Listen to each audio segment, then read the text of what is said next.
Voilà, autre média de transport qu'il avait quand même un peu interloqué, c'est l'avion. Alors, j'ai pas trouvé de traces comme quoi il ait pu monter dans un avion en vol. On va voir après là, pour ce qui est de se faire photographier avec un avion, mais il a été sensibilisé à la chose, il a assisté au premier avion, à la première atterrissage d'avion dans l'ancien hippodrome qui était situé à Moustajon, l'endroit où il y a grosso modo le camping Myrtille.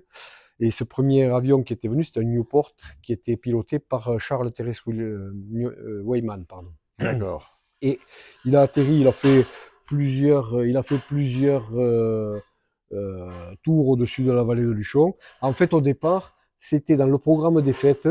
En 1911, il était prévu que ça soit Eugène Reynaud qui vienne sur Luchon. Et puis finalement, on a parlé de Roland Garros, et puis on a parlé d'autres aviateurs, et c'est Charles Weyman Qui est venu. qui est venu et qui a atterri. Alors, il a transporté en grande partie son avion par le train parce qu'il n'avait pas l'autonomie pour pouvoir. Suffisante pour le faire, Voilà. ouais. Mais ça avait donné lieu, le meeting de Luchon avait été quand même le 17 septembre 1911, avait donné lieu à une carte postale qui avait été éditée. Bon, le fond de la carte postale ne correspond pas, mais on a les traces dans la dépêche et tout. C'est le premier aviateur qui a posé son avion donc en À 1911 Luchon, à à Luchon. Luchon, Et donc, d'accord.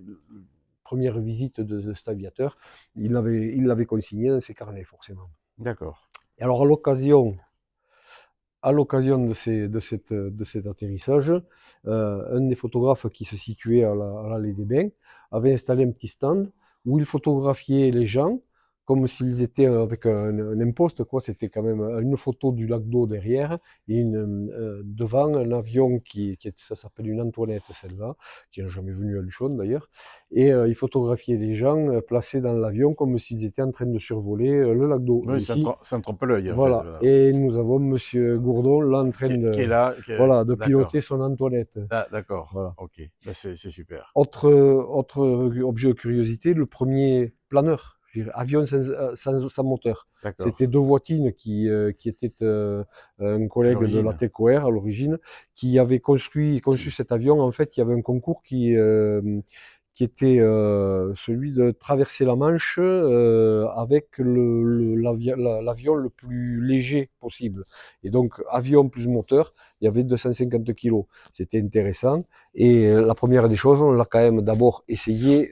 Forcément, pour alléger l'avion, il fallait que cet avion il puisse voler sans le moteur. Donc, c'est le premier planeur parti de Super-Bagnères et on le voit devant l'hôtel ici. Ah oui, Et d'accord. il a atterri derrière qui était à l'époque la chocolaterie d'Ardenne, la chocolaterie Yo-Yo, qui était à l'endroit où se trouve Lidl maintenant. Oui, d'accord. La chocolat, oui, tout à fait. Voilà.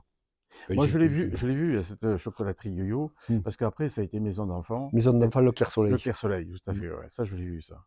Et lorsqu'il est parti de Super-Bagnères, le planeur, il n'y a pas eu de problème particulier. Non, il a volé entre 17 et 20 minutes, deux vols différents. Il est remonté après, il l'a remonté avec la crémaillère. Ah, ils l'ont remonté avec la Et ouais, crémaillère. il n'y avait pas de moteur, il n'y avait rien, donc ils l'ont Oui, tout monté à sur la fait. Non, mais c'est crémaillère. extraordinaire Hmm. de voir ça. Mais Ça, en, c'est en en- 1900, c'est en 1923, en fait, ouais. 22, pardon. tous ces gens sont extraordinaires parce qu'ils osaient. Ben, il fallait, Voilà. puis il fallait oser, là. Il fallait oser.